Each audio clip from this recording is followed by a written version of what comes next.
Jesus fucking Christ, man. Kansas City's getting smoked. Fucking third quarter. 24-0. Mahomes playing like a dumbass. Literally playing like a rookie-ass fucking quarterback. He will not throw that fucking ball. Yeah. What a fucking joke. What a joke. The way they're playing tonight, you wouldn't even think they won a game all fucking season. Glad I didn't bet on this one. Ain't no fucking way. Ain't no way the Chiefs are winning. That's a deficit they can't come back from. 24-0? Nope. Might as well turn that shit off. What's up, folks? Sorry. Super Bowl Sunday.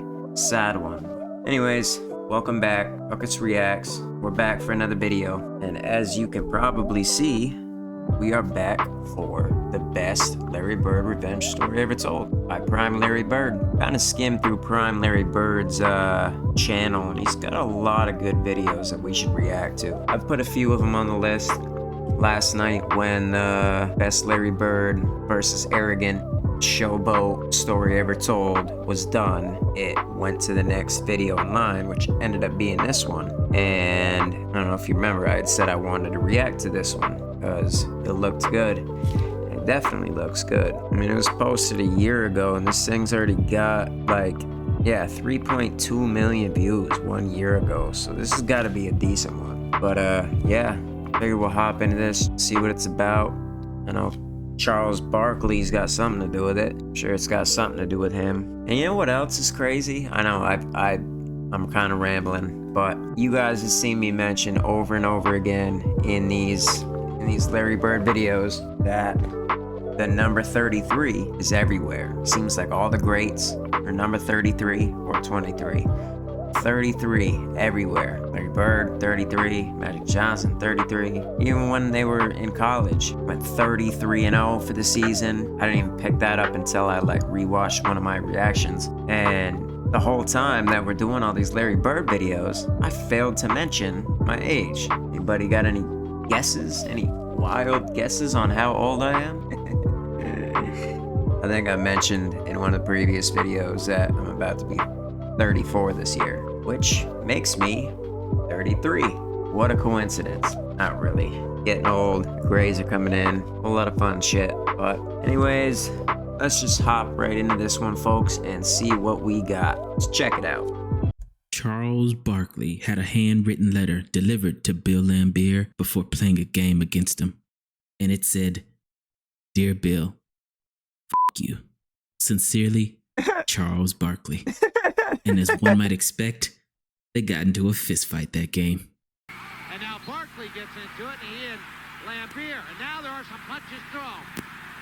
And when Robert Parrish, who got into a fight with Laimbeer 3 years in a row, was questioned about Bill Laimbeer, he said, "I was always taught, if you can't say something nice about someone, then don't say anything at all. So I'm saying nothing at all." But nobody hated Bill Laimbeer. So I'm saying nothing at all. I'm just throwing punches. Oh, back in the day, the NBA, I don't have to remind any of you fans, any of you longtime NBA fans. Back in the day, man, there was scraps. They weren't as good as hockey fights, but the NBA allowed fighting. Now, hell no. You start fighting with somebody, you even get in somebody's face, start pushing them, probably gonna get ejected. There's zero tolerance for fighting in the NBA now. But luckily, we still got these gems, these videos back in the day. Laimbeer more than Larry Bird. I never really ever liked Laimbeer in any social situation. No. Yeah. And it's because he was a dirty player. The 80s, when I played, there was a lot of cheap shots. If you go back and watch the Pistons playing against Chicago, I mean, Michael and Scotty were getting pounded. And a lot of it happened after the whistle. Like you're going in and you get fouled, and the guy goes ahead and tries to, that's a free foul. Ricky Mahorn, he'd hit you and all that, but he'd hit you, you know you're going to get hit. Yeah. But he didn't try to maim you. Right. Bill tried to hurt you. Got it back, so they reset it. Says Bill tried to hurt you. With it, then committed a foul, knocked Bird to the floor. Celtics are very unhappy about it. Yeah, caught Bird in the jaw. Yeah. And Larry's a little upset. And, he was one of them guys, you shoot a jumper, he tried to slide his foot underneath your ankle so you twist your ankle. And that's why Parrish Did he really used to do that? If you watch any of our old games, Parrish was always twisting his ankle against the Pistons. So one time I shot a jumper and Laimbeer did it to me, and I stepped on his foot. but I stepped on a high, didn't twist my ankle.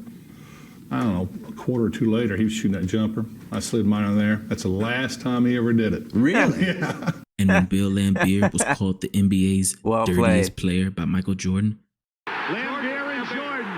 Yes, indeed. There are punches thrown. he responded in a way that really showed his true colors. Michael Jordan may be a very good, outstanding basketball player, but as a individual, down-to-earth, heart person, he has. I mean, who is he? Who cares about him? All he does is play basketball in the world. Who cares about him? All he does is play basketball? Are you kidding me? Nobody cares about you, bro. Nobody. You're not in these videos other than background, or in this one because of your bullshit, but are you kidding me? Like, did he really just say that? As a individual, down-to-earth, heart person, he has. I mean, who is he? Who cares about him? All he does is play basketball in the world. He's this big. Yeah, I can see why nobody liked him. And during the 1986 season, when the All-Star team had just been announced, Bird asked a group of reporters if Laimbeer, who had been an All-Star the last 3 years with the Pistons, had made the team again. And when he heard Laimbeer was not selected, Larry Bird said, good. Now I won't have to worry about him getting on the bus and saying, hi, Larry. And me having to say, F you, Bill. But that year, they would still see each other in the playoffs. Jeez, who's the nobody, who are you, just a basketball player now? I was always the one that came out first. There was always a leprechaun out on the floor. I'd go out and spit right on the leprechaun, and rub my foot in it, and then go down and make a big dunk. Away we went. The tension was obviously high. And in one game, Robert Parrish said, I feel like Laimbeer took some cheap shots at me. I guarantee something will break out if they let it go next time. And though nothing happened the rest of that series, the very next year they met again in the Eastern Conference Finals. And in Game 4, it got crazy. Open people. See Sting. And the 24-second clock goes down, and Bird and Laimbeer go at it. Yeah, I remember this. Larry Bird and Bill Laimbeer have both been ejected from the game. Now there's Bird throwing the ball at Laimbeer, and Rodman coming over. Larry Bird said, Laimbeer was backing away from me, didn't want any part of me. I wish they would have cleared the court for about 15 minutes and just let us go at each other. And Bill Laimbeer, in classic Bill Laimbeer fashion, he said, I didn't do a thing. I tried to grab hold of him to break his fall, and Larry came up swinging. I was victimized. And if them two went at it, Bird would dog walk him. Dog walk him. That'd be a fight I would pay to see. His fall, and Larry came up swinging. I was victimized. And Larry Bird responded, sure, he wasn't trying to hurt me. Victimized. And I was trying to throw the ball at the referee. Bill's face just got in the way. When you play the same team 4, 5, 6, 7 times right in a row within the space of about 2 weeks, it's got to be bad temper. Our ball club, I always feel, were retaliators, not instigators. And I think the other team, like Detroit, they are the instigators. And in that next game, when Bill Laimbeer tried to come out and shake Larry Bird's hand, Larry looked at Bill and said, "Go f yourself. I always have respect for my opponents," Larry said. But in my instance, I think Laimbeer was trying to hurt me. So in Game 5, the Celtics got their revenge. I was at the game, and the crowd just had so much hatred for Laimbeer for that game. I've never been in any sort of a sporting event where the crowd hated a player that much. And I still am convinced to this day that the crowd convinced Parrish to punch him in the second quarter. Oh, no question. Very gingerly tried to shoot that shot. Nice play by Darren Day. It doesn't fall. The tip by Parrish. He can't get it to fall, and Parrish takes Laimbeer to the ground with a right forearm. Okay. It's sad it was only a matter of time till somebody did this. I see you. Laimbeer, he had it coming. That's, yeah. He had it coming. Because you watch the replay, and it was like barely he did anything. It should have happened 2 plays before. The cameras just got the part where Robert got mad, see? But nobody saw Laimbeer's elbow that hit him in the neck, right by the Adam's apple.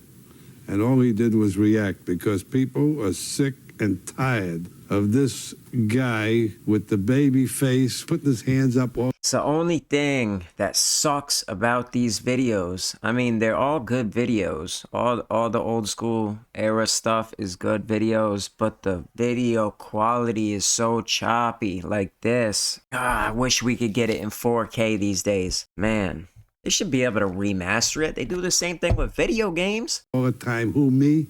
Meanwhile, he'll sucker punch you, he'll do everything in the game.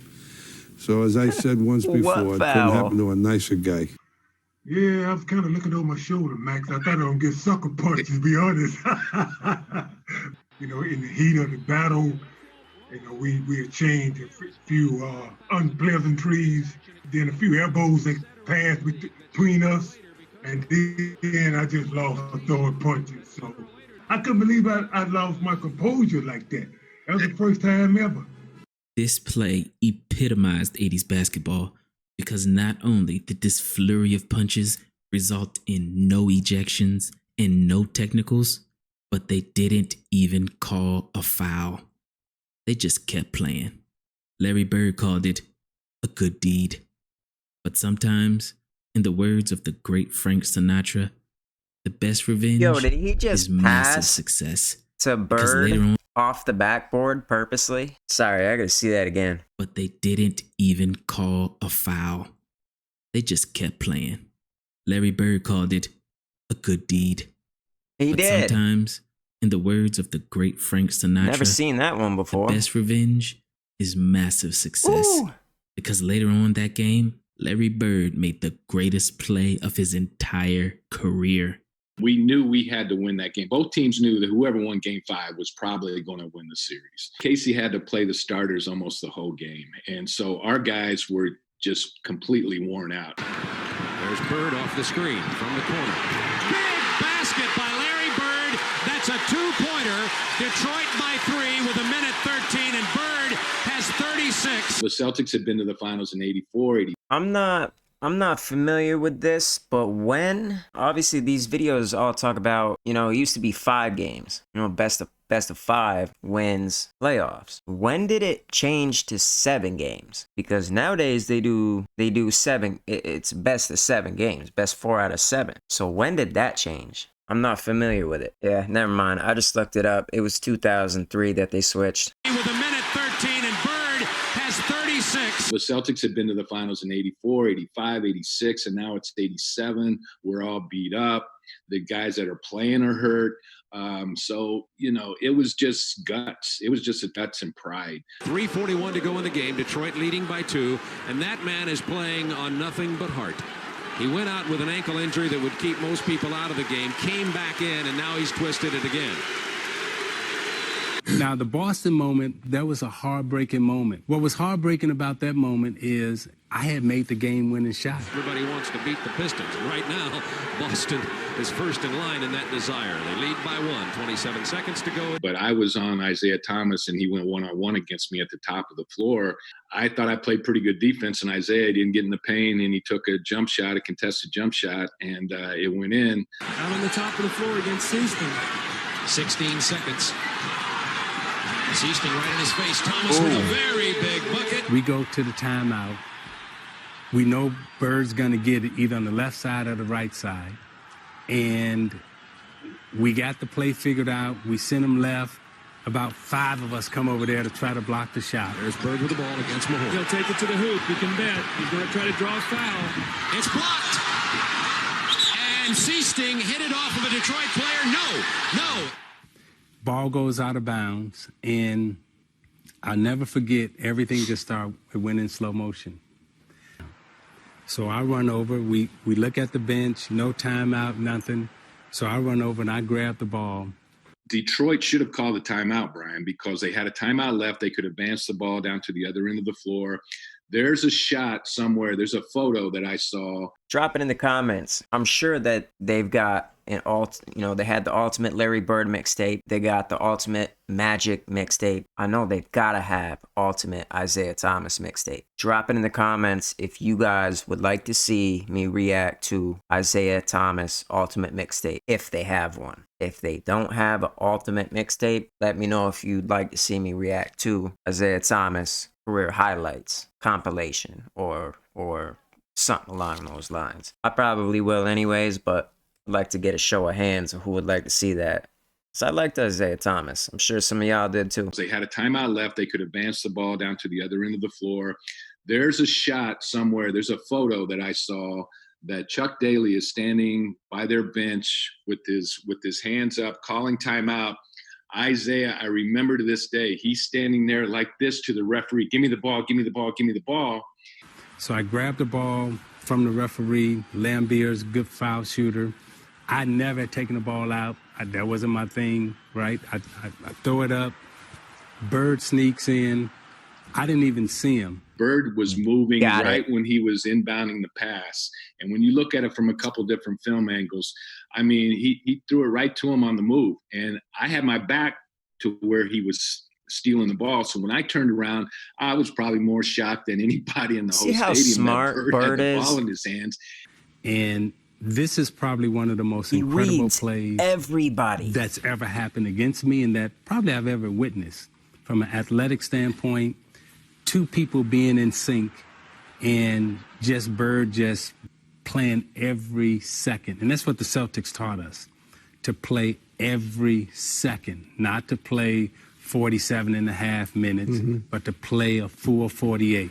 And he had a smirk on it. He knew the game was over, and he almost had a smile on his face when they gave him the ball, and he did not see Bird at all. But the thing I remember the most is that Joker.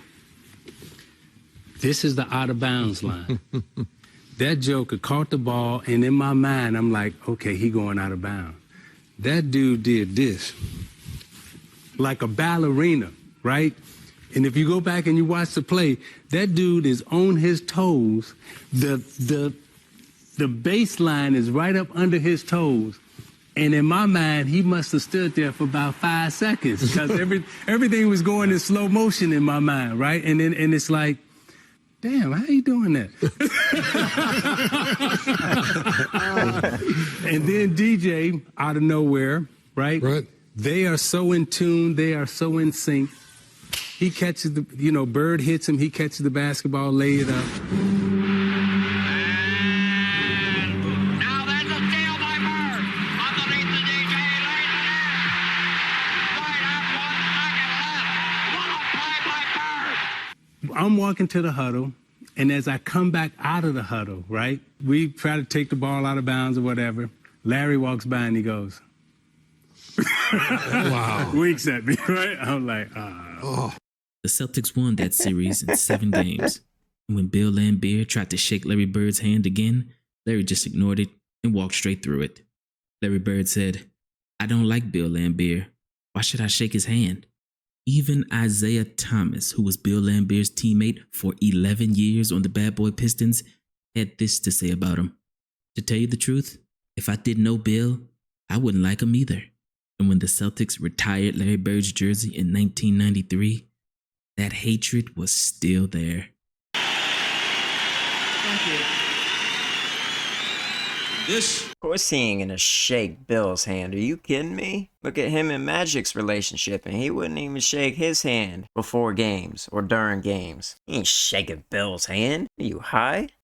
Seems like a perfect night. I mean, except for the fact that Bill Laimbeer couldn't be here.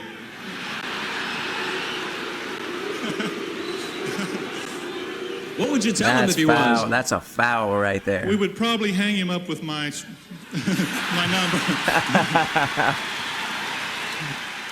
number. Because back in the day, the animosity was not for show. When they hated each other, they really hated each other. And it didn't stop when they retired. They were enemies for life. I hate Larry Bird, but I respect the hell out of that man.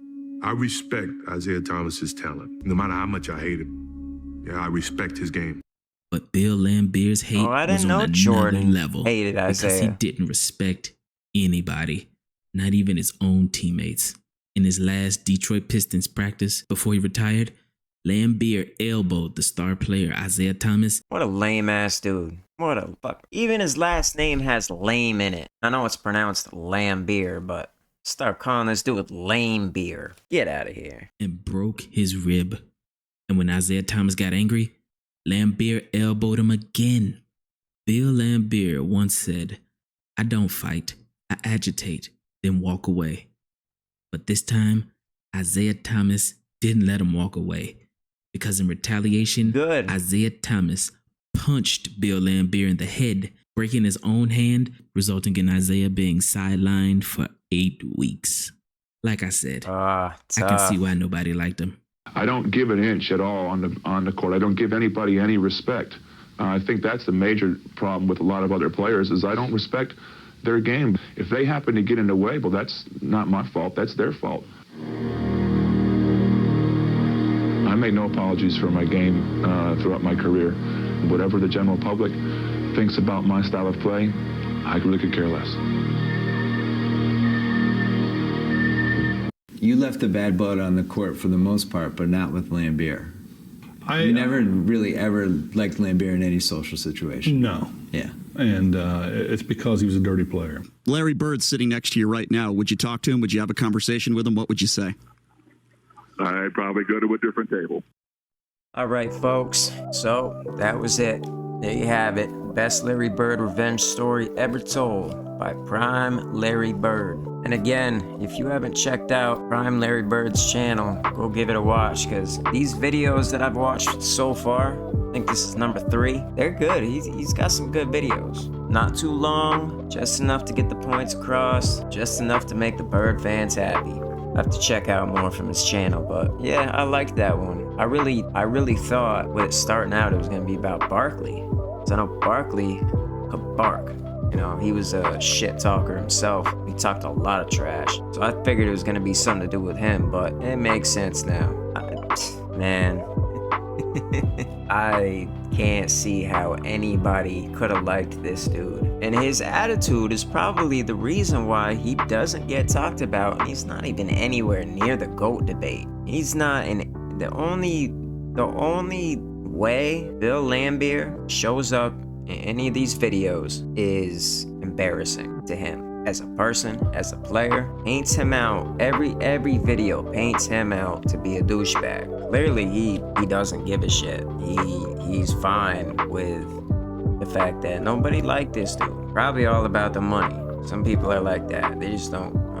I mean, there's a difference between not caring what people think and just plain being an asshole. And apparently Bill just couldn't find that line. You know, everybody's got a persona they put on. You know, not everybody. Some people are themselves, but, you know, Bird was himself through and through. Larry Bird was Larry Bird. And then you got people like Magic Johnson, who was Magic Johnson, and sometimes he was Irvin. You know, you see it a lot in UFC personas and you know, people playing a certain role, not being themselves, doing it for fame. Bill did not do that shit in a positive way. He did that in the worst way he possibly could. Clearly, he only cared about the money and getting his. And he could have, to each their own. To each their own, man. But yeah, I liked this video. If you guys want to see more of these videos from the Prime Larry Bird channel, let me know. Got a couple more I've put on the list. We'll get to at some point. But I know people keep requesting. The Larry Bird passing video re-edited, so that's gonna be one that comes out very soon. 5 times Larry played injured but refused to quit has been a highly requested video, so we're gonna do that one as well. What do we got? 4 crazy stories that prove Larry Bird was the toughest to play in the NBA. That one's been requested a couple times when I'm doing that one. 10 straight minutes of Larry Bird facts that will change your mind on who the GOAT is. Bird's 60-point game. Yeah, we got a lot of stuff. I mean, I could make a whole channel for Larry Bird stuff. That's basically the majority of what this channel's been so far. I got a lot of stuff to come, a lot of different stuff, but man, everybody just keeps wanting these Larry Bird videos. So, I mean, I'm here to put out what you guys want to watch, what you guys want to see me react to. Yeah, this is my channel, I control it, but I also want to do whatever my viewers want to see. You know, I want to put content out that's going to get watched. I don't like putting videos out that I look and a week later they're sitting at under 10 views. You know, I don't like that. Lately, the viewers don't like those videos either, so we know what not to go back to. But yeah, thanks for tuning in as always, and anybody who's been following me all this time, thank you for continuing to come back and watch all these videos. Anybody new or stopping in for the first time, make sure you check back in because we're active with it, constantly posting, whether they're regular posts, polls, or just videos I'm putting out. If you got any requests, go ahead and drop them in there. You don't have to be subscribed, but do your boy a favor, hit that subscribe button, hit the notification bell, that way you know every time I drop a new video. Never have to miss another one. That's up to you. Again, to each their own. You don't have to subscribe, but it literally takes 2 seconds. It doesn't hurt your channel. Help your boy out. Help his channel grow. I'm trying to get up there. So regardless, thanks for tuning in. Thanks for watching. Thanks for coming back. Love you all. Ruckus Reacts fam. I will catch y'all on the next one. And yeah, Ruckus Reacts. I'm out. Deuces.